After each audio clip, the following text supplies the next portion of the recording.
Going to show you how I changed the track on the Bobcat e32. First thing you got to do, you open this hatch here. You can have two grease fittings. The one with the bigger hole in it, you just want to loosen it, and that's going to let the grease out from the piston inside that tightens the track up. So you'll loosen the track. A good way to get all of the grease out, which I already did, put a piece of wood into the track, and then you run the track. It's going to put pressure on the track and squirt all the grease out. It's going to collapse the piston.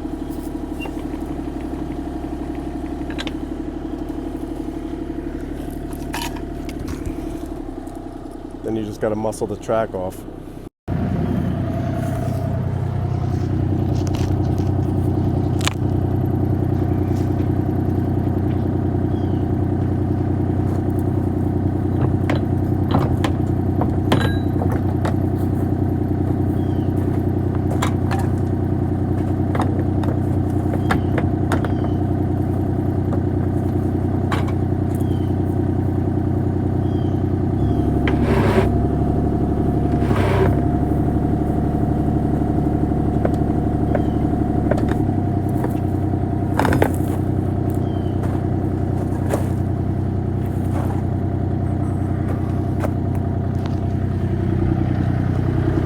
This was my problem right here.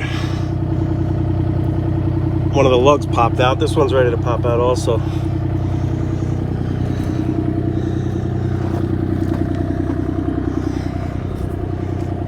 Let me get that one out of the way, and I'll show you getting the new track on.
Get the bow out of it, it's going to be too short. It's not going to be able to get it on. I forgot to bring a pry bar. So, what you can do is lower the machine a little.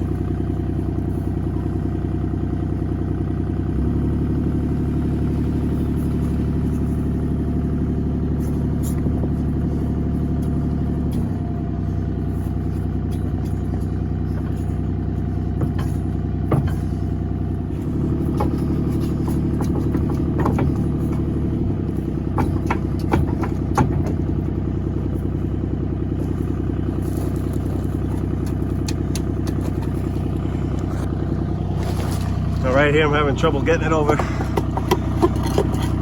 that roller, so I don't know. I gotta pry it in there.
maybe I'll edit some of this out, or I'll leave it in. You can see how annoying this is.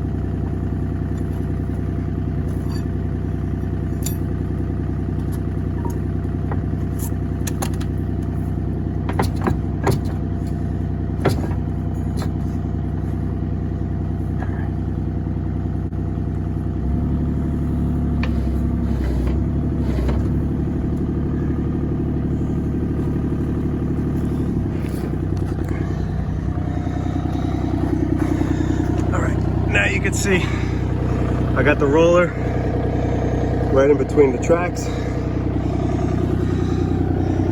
The teeth are all in over here, but you can see it's very loose. So I'm gonna get the grease gun ready. I'll show you how to tighten it up. I got this Holt grease gun from Harbor Freight, and this grease from Harbor Freight. I didn't feel like going to Home Depot, but I think the grease guns over there might be a little cheaper. I can't find the receipt, so don't quote me on that. I'm gonna take this guy out.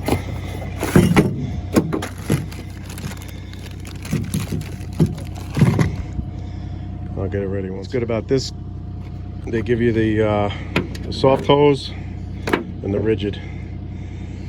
I like to use these because I can keep both hands on the grease gun and get a lot of pressure onto the grease fitting. So when you get a lot of dirt and everything, if you don't really jam it on there, grease squirts out everywhere.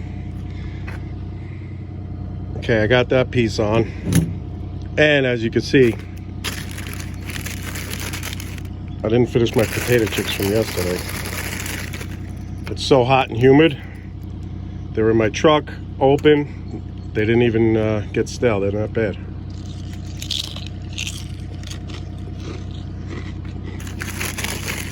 You're gonna definitely want to eat your potato chips before you get greasy.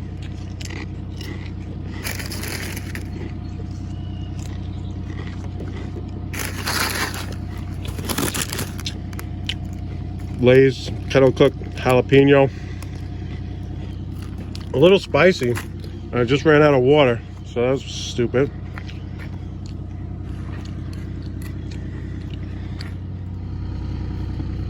I don't know if you can see what I'm doing. I don't have a tripod, so I just got the phone leaning on the 2x4.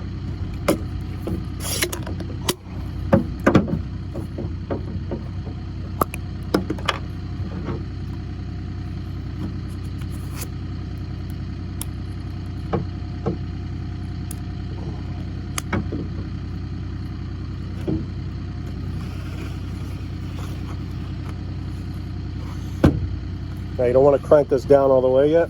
I don't know if this is how you really do it, but this is how I do it. You let some air come out of there. You prime this. Once grease starts coming out, then you screw it down. This way you don't trap air. All right, let's go. Let's go get that track tightened. Get you set up over here. Now you want to make sure you tighten the one that you loosened before to get the grease out, that one with the big hole.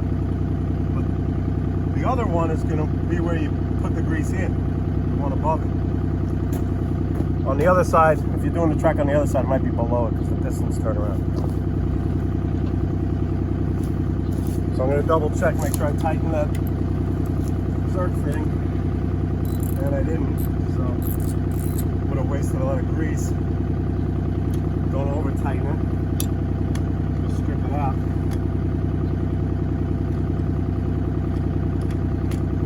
And you see the track's already starting to move. As you fill up the piston with grease, it extends, pushes the roller out and it tightens the track.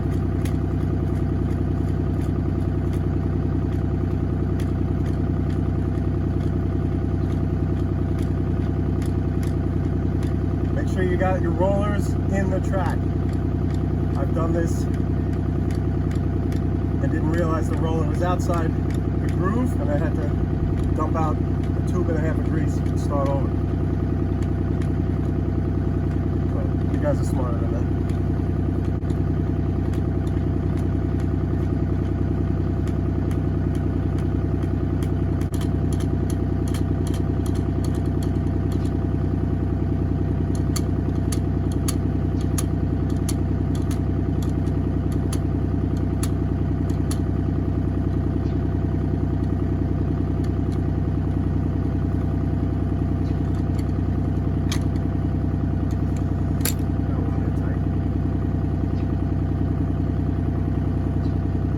Supposed to be able to get one finger between the roller and the track from the middle roller. I think. If you disagree, leave a comment.